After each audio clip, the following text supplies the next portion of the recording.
wabarakatuh. Kembali lagi bersama kami kelompok 4. Salin.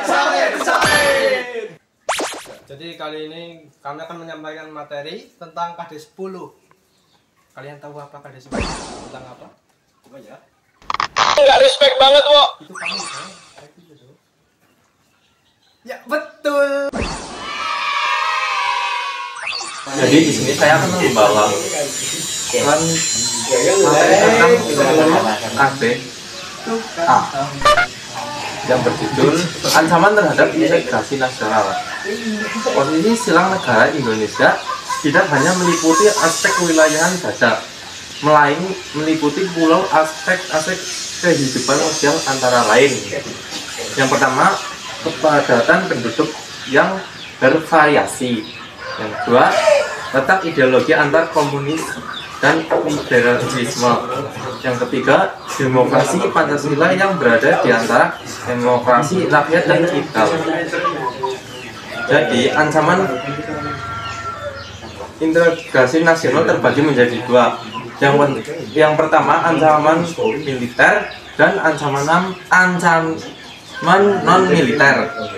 Yang pertama, ancaman militer. 1. Perkembangan persenjataan militer di setiap negara terus meningkat, termasuk senjata pemusnah massal. Yang kedua, aktivitas militer yang menggunakan kekuatan bersenjata dan terorganisir dapat membahayakan kedaulatan, keutuhan wilayah, dan keselamatan bangsa.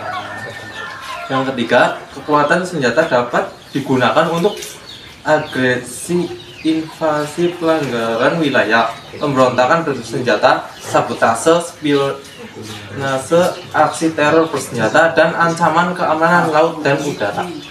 Indonesia pernah mengalami agresi militer Belanda 2 kali, yaitu pada 21 Juli 1947 hingga 5 Agustus 1947 dan 19 Desember 1948. Yang kedua, ancaman non-militer. Salah satu penyebab adalah pengaruh organisasi globalisasi yang menghilangkan sekat atau batas pergaulan antar bangsa, memberikan dampak negatif yang mengancam keutuhan negara. Dua, ancaman non-militer berdimensi ideologi, politik, ekonomi, dan sosial budaya. Contohnya adalah pengaruh gaya hidup kebarat-baratan, tidak mencintai budaya sendiri, dan tidak menggunakan produk dalam negeri. Yang ketiga, ancaman non-militer berbeda dengan ancaman militer karena tidak bersifat fisik dan tidak bersifat.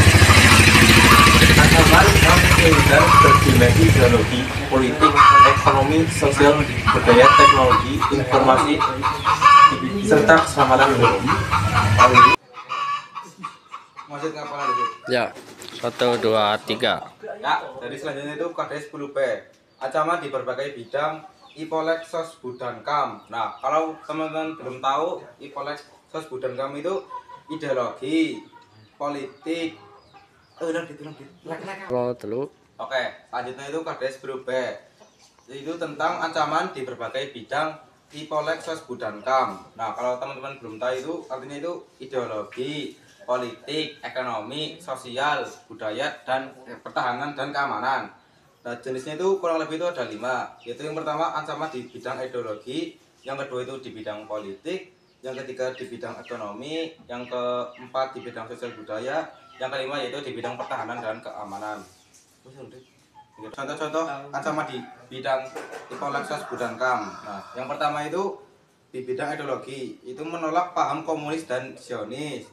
Oke, yang kedua lanjut di bidang politik. Yaitu di bidang politik itu bentuk tekanan politik seperti intimidasi, provokasi, dan blokade politik. Oke. Yang ketiga itu di bidang ekonomi. Itu menuntut penghapusan batasan dan hambatan terhadap seperti arus modal, barang, dan jasa. Yang keempat di bidang sosial budaya. Itu memicu premanisme, separatisme, terorisme, dan kekerasan yang mengancam persatuan. Oke, yang kelima itu di bidang pertahanan dan keamanan. Itu Oke, yang kelima itu ancaman di bidang pertahanan dan keamanan. Itu seperti kayak teror dan konflik SARA untuk mengganggu kedamaian di negara ini. Terima kasih. Ya, selanjutnya D10C, yaitu peran serta masyarakat dan integrasi nasional. Integrasi nasional sangat bergantung pada kesadaran tulis dan dari setiap individu masyarakat, bukan karena paksaan. Kesadaran ini adalah sikap dan perilaku muncul dari kemauan diri sendiri untuk berkontribusi positif bagi diri sendiri dan lingkungan sekitar. Yang kedua itu pentingnya pendidikan Pancasila di kewarganegaraan. Pendidikan ini memegang peranan vital dalam menanamkan dan membangun kesadaran berbangsa dan bernegara, khususnya pada generasi muda yang akan menjadi penerus bangsa. Yang ketiga, ini adalah tantangan di era globalisasi dan tanggung jawab pemerintah. Di tengah arus globalisasi, sangat penting untuk menumbuhkan peran serta dan kesadaran berbangsa dan bernegara di seluruh lapisan masyarakat. Bukan hanya menjadi tugas pemerintah. Pemerintah sendiri memiliki tanggung jawab untuk menumbuhkan kesadaran ini di kalangan warganya. Nah, yang keempat ini dampak kurangnya kesadaran dan peran masyarakat dalam mengatasi ancaman. Jika masyarakat tidak memiliki kesadaran dan berbangsa dan bernegara, hal ini dapat membahayakan dan bahkan menjerumuskan bangsa ke dalam keterpurukan. Oleh karena itu, peran serta dan kesadaran masyarakat sangat krusial dalam menghadapi berbagai ancaman dan membangun integrasi nasional. Nah, yang selanjutnya itu bentuk peran serta masyarakat. Yang pertama, tidak membedakan keberagaman. Yang kedua itu menjalankan ibadah sesuai dengan keyakinan dan agama yang dianutnya. Yang ketiga, membangun kesadaran akan pentingnya integrasi nasional.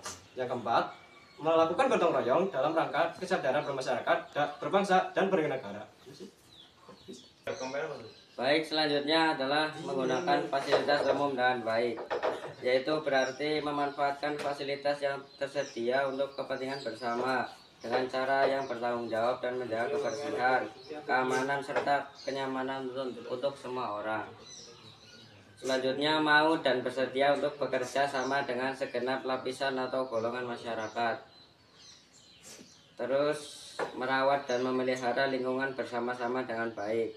Kemudian, bersedia memperoleh berbagai macam pelayanan umum secara tertib. Nah, selanjutnya, bentuk peran serta masyarakat. Yang pertama, menjaga kelestarian lingkungan dan mencegah terjadinya pencemaran lingkungan. Yang kedua, mengolah dan memanfaatkan kekayaan alam guna meningkatkan kesejahteraan rakyat. Yang ketiga, menjaga keamanan wilayah negara dari berbagai ancaman yang datang dari luar maupun dari dalam negeri.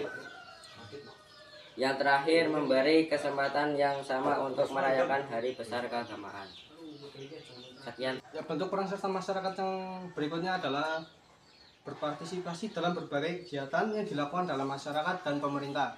Selanjutnya adalah menjaga kesatuan dan persatuan bangsa. Yang terakhir, bersedia untuk menjaga keutuhan NKRI. Masuk ke bagian kesimpulan. Kesimpulannya adalah integrasi nasional rentan terhadap ancaman militer dan non-militer yang bersifat internal dan eksternal. Ya, dan juga Indonesia menghadapi ancaman multidimensional, baik militer maupun non-militer di bidang Ipolexosbud Hankam. Ya, maka untuk itu masyarakat memiliki peran vital dalam menjaga dan memperkuat integrasi nasional melalui tindakan nyata di bidang Ipolexosbud Hankam. Tanpa partisipasi aktif masyarakat, persatuan bangsa akan mudah goyah. Oleh karena itu, setiap warga negara harus menjadi pelaku utama dalam mewujudkan Indonesia yang damai, bersatu, dan berdaulat. Sekian, terima kasih. Oke, itu dia presentasi dari kelompok kami, yaitu materi tentang ancaman terhadap integrasi nasional. Semoga teman-teman bisa mengambil manfaat dari video tersebut. Ya, apabila kami salah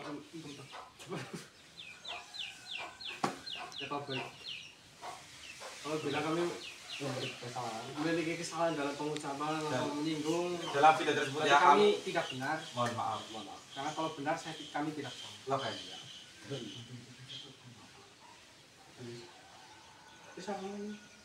Ya. Sekian, terima kasih. Wassalamualaikum warahmatullahi wabarakatuh. Lalu fit cut di tangan.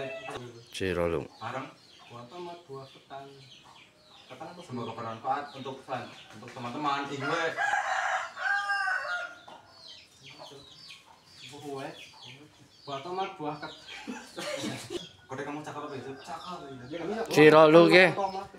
Apa? Semoga teman-teman bermanfaat. Semoga teman-teman. Wis ya.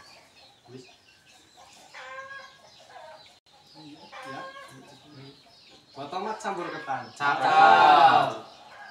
Semoga bermanfaat bagi teman-teman. Assalamualaikum warahmatullahi wabarakatuh. Yeay.